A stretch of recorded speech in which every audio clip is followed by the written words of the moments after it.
Existe, né, em todo esse processo, duas coisas que a gente tem que pensar. Primeiro, existe uma cláusula de confidencialidade. Se nós quebrarmos a cláusula de confidencialidade, nós estamos quebrando o contrato e o contrato acaba.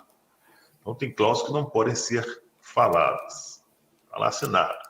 Outra coisa é a seguinte: antes de começar a SAF, tiveram dois processos importantes. Primeiro, nós fomos entender o que era a SAF, quais eram os benefícios, quais poderiam ser os malefícios.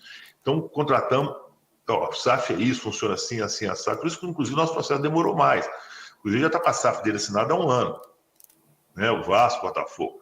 Não, vamos entender onde é que está aí. Então, entender. Aí, depois, vamos contratar. O que o Atlético quer? O que o Atlético tem de premissa? A Arena entra, a Arena não entra, CT entra, CT não entra.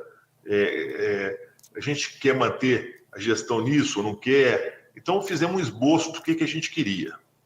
De forma organizada, profissional. Então, aquelas pessoas que vieram sabendo o que a gente queria. Que, antes de qualquer coisa, é preservar o Atlético. O Atlético não é nosso, né, gente? O Atlético é nem do Conselho. Então, fazer uma coisa que agrade a todo mundo. A situação da SAF do Atlético ainda tem essa questão de confidencialidade, mas a gente vai pesquisando ao longo desse tempo aí. E uma das perguntas ao longo dessa entrevista importante que a gente tentou fazer um serviço de utilidade pública, porque quando a gente entrevista alguém, não é pra gente, claro, é pra quem está nos acompanhando, não é pra levantar a bola igual de Didi Dedé, né? Isso eram os trapalhões. A gente faz com educação, mas a gente tem que chegar no ponto. E um dos pontos relevantes foi que o Rubens, que é o ponto de dúvida, se a Arena e o CT entrariam nesse primeiro instante na SAF do Galo. E ele responde com uma analogia, que o pessoal pode conferir lá, mas deixa claro que não, nesse instante não. Provavelmente o Atlético fará o arrendamento do estádio. O arrendamento é como se fosse um aluguel para uso, porque não faz sentido também um investidor controlador vir aqui e ter que jogar no Mineirão, né? Então não faz sentido algum. Então isso, de alguma forma, acalentou o torcedor do Atlético, porque eu acredito assim, no mundo financeiro, não sou nem o Rubens Menin, não tenho dinheiro do Toledo, mas sabendo das variáveis que nós temos aqui, de doenças que vão e voltam o tempo todo, de guerras na Ucrânia, Rússia, instabilidade no Oriente Médio, o que pode fazer com que daqui a pouco um investidor desse não vá embora? E se for embora, você já tem um CT e já tem um estádio para recomeçar se der errado. Então acho que a gente, na nossa cartela de investimentos, a gente tem que se resguardar, e isso é um dos pontos principais que eu acho que o atleticano tem que conferir. Agora eu vi ele falando ali de cláusula de confidencialidade, né? NDA. Será que essa cláusula é dele com ele mesmo? Porque é só que ele está comprando, então ele não pode falar, porque ele não fala dele mesmo. E eu acho, para o torcedor atleticano, se o Menin comprar, seria ótimo.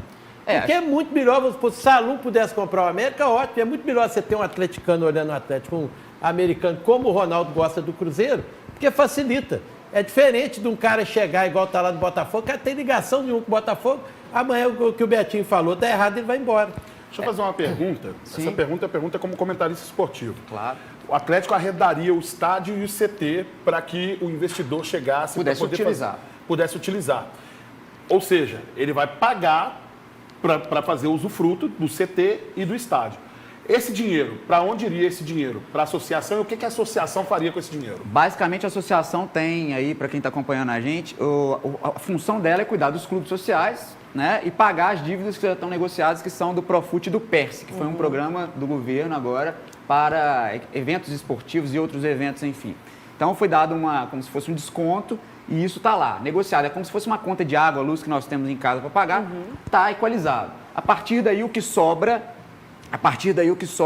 você tem que fazer aportes ali, percentuais dentro da Lei 14.193 de 2021, que a galera pode conferir. Então, o Atlético teria ali, se entrasse no regime centralizado, 6 anos para pagar a conta. Mas o que o Rubens deixou claro é que o Atlético não vai entrar nesse regime centralizado. O Atlético vai pagar as contas o quê? As contas ruins, as corrosivas, que são juros. E aí, a SAF faria. Então, o Atlético não entraria no regime porque pagaria essa conta logo no start.